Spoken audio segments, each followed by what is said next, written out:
Lord be with you. A reading from the Holy Gospel according to Matthew. Glory to you, O Lord. Jesus made the disciples get into a boat and precede him to the other side of the sea while he dismissed the crowds. After doing so, he went up on the mountain by himself to pray. When it was evening, he was there alone. Meanwhile, the boat, already a few miles offshore, was being tossed about by the waves, for the wind was against it. During the fourth watch of the night, he came toward them, walking on the sea. When the disciples saw him walking on the sea, they were terrified. "It is a ghost," they said, and they cried out in fear. At once Jesus spoke to them. "Take courage, it is I. Do not be afraid." Peter said to him in reply, "Lord, if it is you, command me to come to you on the water." He said, "Come." Peter got out of the boat and began to walk on the water toward Jesus. But when he saw how strong the wind was, he became frightened, and beginning to sink, he cried out, "Lord, save me." Immediately Jesus stretched out his hand and caught him, and said to him, "O you of little faith, why did you doubt?" After they got into the boat, the wind died down. Those who were in the boat did him homage, saying, "Truly, you are the Son of God." After making the crossing, they came to land at Gennesaret. When the men of that place recognized him, they sent word to all the surrounding country. People brought to him all those who were sick, and begged him that they might touch only the tassel on his cloak, and as many as touched it were healed. The Gospel of the Lord.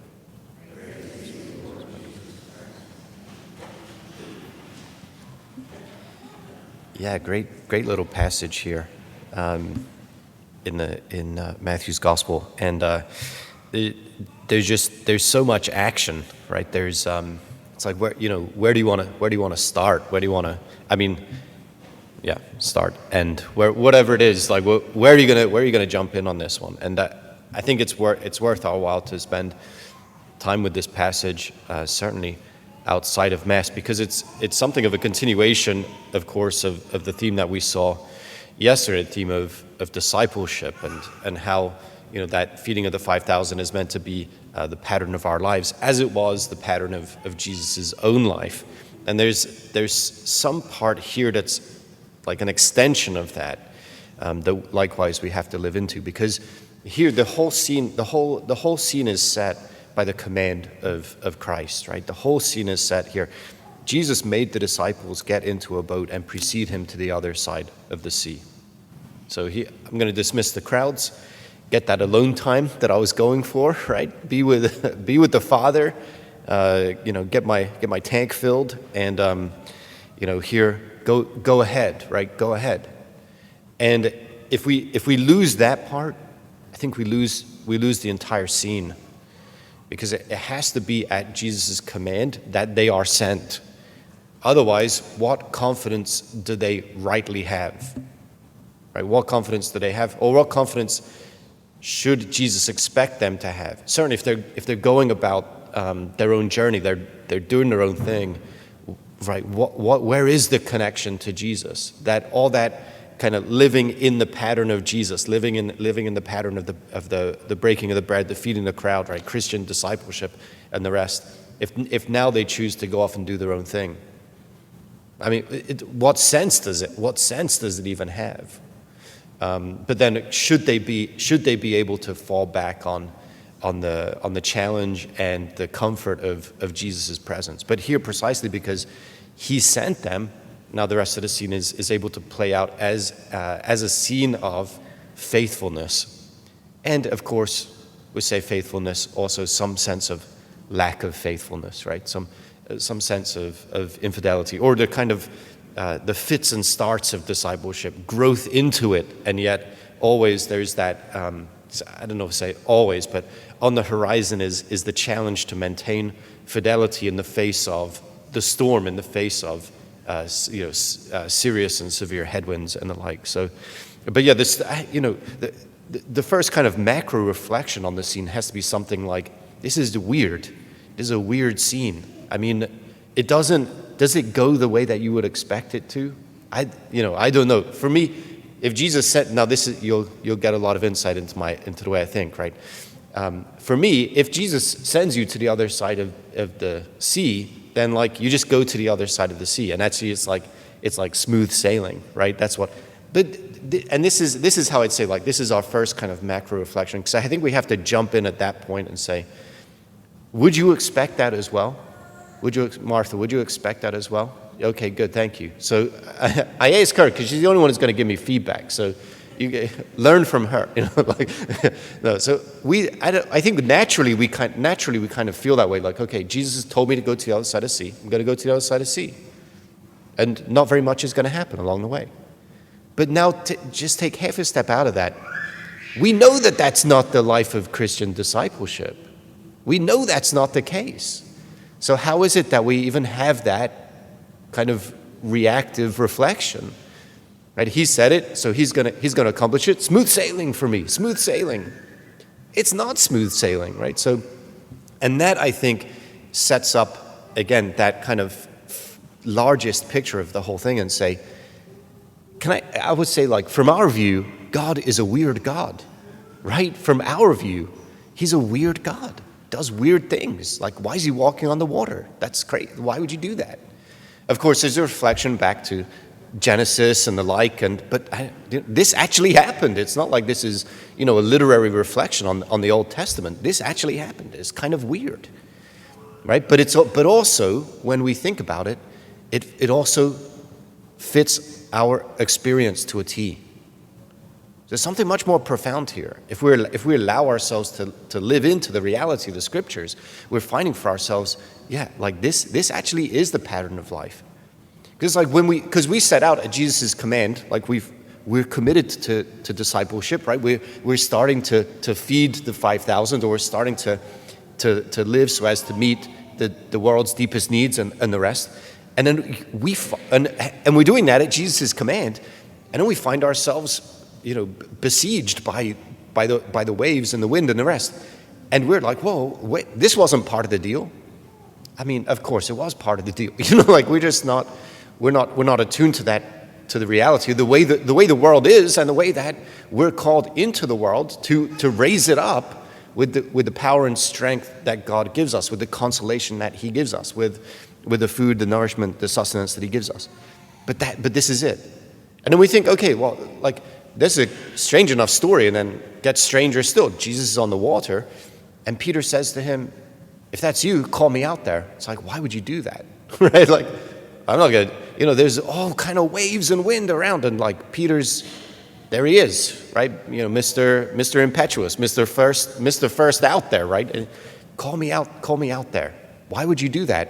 Why would you do that, Peter? Like, stay in the boat. No, because, there's again this closeness to Jesus, right? And that because I don't want to make it like Hallmark cardy, right? But if Jesus is there, I can be there. So if Jesus is exercising power over the elements, if Jesus is bringing somehow order out of chaos, then I can too. But I will do it at his command. And we can only do it like side by side, or deeper still, like I need to participate. I need to participate in his power over the chaos if I'm going to live to the call, right? So he's called. So, but I want to be clear on the call, especially when the waves are at their highest. Jesus, you say it and I'll do it, right? We're running into it and we're facing opposition. I say, I kind of want to make sure, which is kind of weird to say that because he's trying to jump out of the boat, right? But it's like, if you want to make sure, stay in the boat. But he wants to get out there. He wants to get out there and be part of that world-conquering mission of Jesus. He wants to get out there, bring order out of chaos with Jesus. But he's only going to do it at his command. And Jesus says it, Peter goes.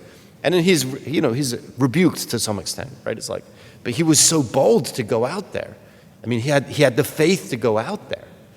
But he had to keep his eyes on Jesus, right? And this is it for us. At the end of the day, this is again the life of Christian discipleship. This is our life in Christ. He's calling us, my friends. He's calling us to things beyond ourselves, beyond our own ability, beyond our power to achieve. He's calling us to those things, even if those things are, quote unquote, just forgiveness and love. Right? It's beyond our means, but he's calling us, he's showing us that it can be done.